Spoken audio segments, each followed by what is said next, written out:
ओम गुरु ब्रह्मा गुरु विष्णु गुरुदेव महेश्वर ओम गुरु साक्षात् परम ब्रह्म तस्मै श्री गुरुवे नमः। ओम जय गुरुदेवाय नमः। ओम विश्वकर्मणे नमः। नमस्कार दर्शक बंधु, मो वास्तुविद भागीरथी बिंधाणी एवं मोर वास्तु संदेश चैनल को आपको स्वागत करुच्ची। जो दर्शक बंधु मैंने मोर यही वास्तु संदेश चैनल को देखुंत ताकू लाइक शेयर और सब्सक्राइब करूँ, जहाँफल मोर उत्साह उद्दीपना बढ़ी रत्सह आपण सम्मुखें यहीपरि वास्तु और ज्योतिष संबंधी तथ्य किसी उपस्थापन करुवी। आज आम जाना दक्षिण दिगरे शौचालय थिले और तत्सह दक्षिण पश्चिम भी जदि शौचालय अच्छी ताहले आपण को केउ समय आपण को पई परेशानी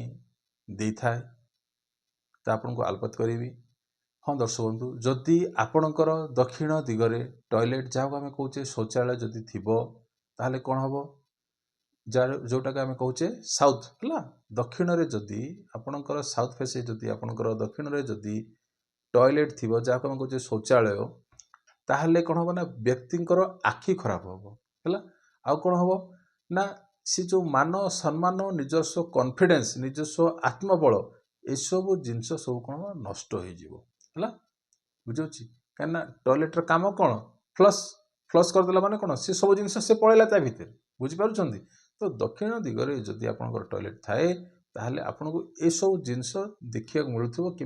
होगा आउ कौन हम बड़ जिनस जे जदि गृहर जी मझिया झील थी जो गृह मझिया झी थी सी कौन हम ना लव अफेयर्स भितर छंदी हो पड़ी थाए बुझे लव अफेयर्स भितर छंदी हो पड़ी थाए आउ सकाळर प्रतिदिन सकाळर 9टा ରୁ 11ଟା समय कौन हुए ना ताको सब खराब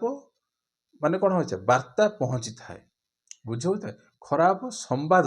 है ता पाखक आसी थाए कौन व्यक्तिंकर घर है सकाळ 9टा ରୁ 11ଟା जदि आपणकर दक्षिण दिगरे शौचालय अच्छी आउ कौन हम बड़ जिनस हम ना ग्रीष्म समय हाँ ग्रीष्म समय जदि कौन सी व्यक्ति जदि सरकारी चाकरी करुछंती ताहले सरकारी ऑफिस रु मध्य नोटिस मध्य से व्यक्ति को आसी थाए है जदि कौन सी व्यक्ति है सरकारी चाकरी करुछंती ताहले सेही समय जदि आपनकर दक्षिण दिगरे शौचालय अच्छी ताहले सरकारी ऑफिस रु मध्य भी व्यक्ति को पाखु कौन नोटिस आसी थाए आउ कौन होता है ना व्यर्थ और प्रताड़न मध्य से व्यक्ति को पकई थाए है अजथा व्यर्थ परेशानी मध्य से व्यक्ति को आसी थाए। तेणु एथुरु केमती मुक्ति पाई परिबा ना जो टॉयलेट रो जो आपनकर अच्छी जो कबाट अच्छी है जो टॉयलेट रो जो अच्छी आपनकर जो कबाट अच्छी कबाट रे कौन करिवे है पिरामिड आसुची है कि तंबार पिरामिडटा आपन सेटअप करिवे है बुझी पाउछनी जदि यह करिवे ताले किछि ना किछि सामान्य रिलैक्स मध्य पाई परिवे बुझी। तो यही तो थिला आपनकर दक्षिण दिगरे जदि आपनकर शौचालय थिबो ताले आपन कोन करिवे है आ क्यों समयटा आपण बहुत परेशानी दे थाए सेपरी दक्षिण पश्चिम दिगरे जदि आपनकर शौचालय अच्छी तो दक्षिण आ पश्चिम मझिरे जदि आपनकर शौचालय अच्छी ताहले भल बुझी दक्षिण आ पश्चिम मझिरे जदि आपनकर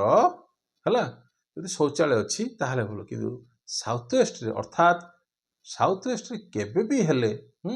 आपण कौन करिवे नाही ना सपिटर गात करिवे नाही है सपिट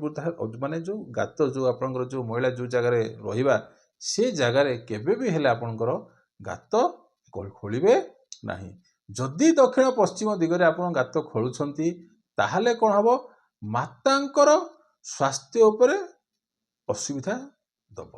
है तो सेति पई दक्षिण पश्चिम दिगरे केबे भी हेले बड़ गात खोलिबे नाही नहले मातंग पई स्वास्थ्य प्रति यह संकट देखा दब है आ घरे जो बास करुवा जो व्यक्ति मान अच्छी तांकर कौन हम ना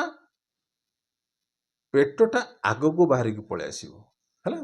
जदि दक्षिण पश्चिम आपणकर किसी गात माने गाढ़ कि सपिट कर व्यक्तिंकर कौन हम ना पेटटा आग को बाहरी आसो आ शीत ऋतु कौन हम किसी बेमार मध्य से व्यक्ति मान दब है गृह शीत ऋतु है विंटर सीजन जहाँ को आम कहे शीत है ठंडा दिन में है से व्यक्ति मान कौन हम ना स्वास्थ्य उपर अलम विलम रहिबो है ଆଉ କେଉଁ ସମୟଟା ତାଙ୍କ ପାଇଁ ବହୁତ ମହତ୍ୱପୂର୍ଣ୍ଣ ଗୁରୁତ୍ୱପୂର୍ଣ୍ଣ ଅଟେ, ବେଶୀ ସମସ୍ୟା ସୃଷ୍ଟି କରିବ ନା ପ୍ରତିଦିନ ଘଣ୍ଟେରୁ 3ଟା ପର୍ଯ୍ୟନ୍ତ ହେଲା ତାଙ୍କ ଭିତରେ କ'ଣ ହବ, ପାପ ଆଉ ପୁଣ୍ୟର ବିଚାର ଆସିବ। ବୁଝି ହେଉଛନ୍ତି ହେଲା। ତ ସେଇ ସମୟଟା ଯେଉଁ ଘଣ୍ଟେରୁ 3ଟା ସମୟ ତାଙ୍କ ଭିତରେ କ'ଣ ଆସିବ ନା ପାପ ପୁଣ୍ୟର ବିଚାର ଆସିବ। ଆଉ ଦକ୍ଷିଣ ପଶ୍ଚିମ ଯଦି ଆପଣଙ୍କର ଗାଢ଼ ଖୋଳିଛନ୍ତି ତାହାର କିଛି ମଧ୍ୟ ବି ଉପାୟ ନାହିଁ। ଯଦି ଆପଣ ତା ଭିତରେ କ'ଣ କରିବେ ସେଇ ଅନୁସାରେ ଯଦି ଆପଣ ଐଶାନ୍ୟ କୋଣରେ ଯଦି ତାଠାରୁ ବଡ଼ ଗାତ ଖୋଳିବେ ତାହେଲେ କିଛି ମାତ୍ରାରେ ଏ ପରିସାରରୁ ମୁକ୍ତି ପାଇପାରିବେ। ଆଉ କିମ୍ବା କୌଣସି ହାତୀ ପାଦର ମାଟି ଆଣି ଯଦି ଆମେ ପକାଉଛନ୍ତି କିମ୍ବା ଆପଣଙ୍କର ସେଠି ଯଦି ହଳଦିଆ ରଙ୍ଗ ଯଦି ଆପଣ କରୁଛନ୍ତି ତାହେଲେ ଏଇଟା କ'ଣ ହେଉଛି କିଛି ଏଇଟା କ'ଣ ରିଲାକ୍ସ ବୁଝାଉଛି। ଏ ତ ସମ୍ପୂର୍ଣ୍ଣ ଟ୍ରିଟମେଣ୍ଟ ନୁହଁ ହେଲା। ଏଇଟା ସମ୍ପୂର୍ଣ୍ଣ ୟା ପାଇଁ ସମ୍ପୂର୍ଣ୍ଣ ଟ୍ରିଟମେଣ୍ଟ ନାହିଁ। ଯଦି ସାଉଥ୍ ୱେଷ୍ଟ ଆପଣଙ୍କର ପ୍ରପର ସାଉଥ୍ ୱେଷ୍ଟରେ ଯଦି ଆପଣଙ୍କର ଗାଢ଼ ଥିବ, ଯଦି ଟଏଲେଟ୍ ଥିଲେ ତାକୁ ଟ୍ରିଟମେଣ୍ଟ କରିହେବ, କିନ୍ତୁ ଯଦି ଗାଢ଼ ଥିବ ତାହେଲେ ତାକୁ କ'ଣ କରିବାକୁ ପଡ଼ିବ, ଫିଲିଂ କରିବାକୁ ପଡ଼ିବ ହେଲା। କେବେ ବି ହେଲେ ସମୟ ଦେଖିକି ତାକୁ କ'ଣ କରିବାକୁ ପଡ଼ିବ, ସେଠି ଗାଢ଼ଟାକୁ ଫିଲିଂ କରିବାକୁ ପଡ଼ିବ ବା ତାକୁ ସମାନ କରିବାକୁ ପଡ଼ିବ। ଯଦି ଏହା କରିପାରୁନାହାନ୍ତି ତାହେଲେ ନର୍ଥ ଇଷ୍ଟରେ ଯେତିକି ଗାତ ଖୋଳାଯାଇଛି ତାଠାରୁ ଅଧିକା ଗାତ ଉତ୍ତର ପୂର୍ବ କୋଣରେ ଖୋଳିଲେ କିମ୍ବା ଉତ୍ତର ପୂର୍ବ କୋଣରେ ଆପଣଙ୍କର ଯଦି କୂଅ ଖୋଳୁଛନ୍ତି ହେଲା ତାଠାରୁ ଅଧିକା ଯଦି ଖୋଳିବେ ତାହେଲେ ଏଇଟା କିଛି ମାତ୍ରାରେ କ'ଣ ହେବ, ସଂଶୋଧନ ହେବ କିମ୍ବା ରିଲାକ୍ସ ମିଳିବ ହେଲା। ତ ଏଇ ତ ଥିଲା ଆପଣଙ୍କୁ କହିଲି ଦକ୍ଷିଣ ଦିଗରେ କ'ଣ ଶୌଚାଳୟ ଥିଲେ କ'ଣ ପରିଣାମ ଦେବ, ଆଉ ଦକ୍ଷିଣ ପଶ୍ଚିମରେ ଯଦି ଶୌଚାଳୟ ଥିବ କ'ଣ ପରିଣାମ ଦେବ, କେଉଁ ସମୟଟା ବେଶୀ ପରିଶାନୀ ଦେବ ତାପରେ ଆପଣଙ୍କୁ ଆଲୋକପାତ କହିଲି ନା। ତ ଏଇପରି ଏଇଟା ସରିଲା। ନେକ୍ସଟ ଏପିସୋଡ଼ ଆପଣଙ୍କର ପଶ୍ଚିମ ଦିଗ, ତାପରେ ଆସିବ ଉତ୍ତର ପଶ୍ଚିମ, ତାପରେ ଐଶାନ୍ୟ କୋଣ, ତାପରେ ଆସିବ କ'ଣ ଉତ୍ତର ଦିଗରେ ଯଦି ଆପଣଙ୍କ ଶୌଚାଳୟ ଥିଲେ କ'ଣ ପରିଣାମ ଦେବ, କେଉଁ ସମୟ ଆପଣଙ୍କ ପାଇଁ ସଦାସର୍ବଦା ସଦାବେଳେ ସେଇ ସମୟରେ ଆପଣଙ୍କୁ ପରିଶାନୀ ଆସିବ ନା। ତ ଏତ ଥିଲା ଆଜିର ଟପିକ୍। ରହିଲି, ନମସ୍କାର।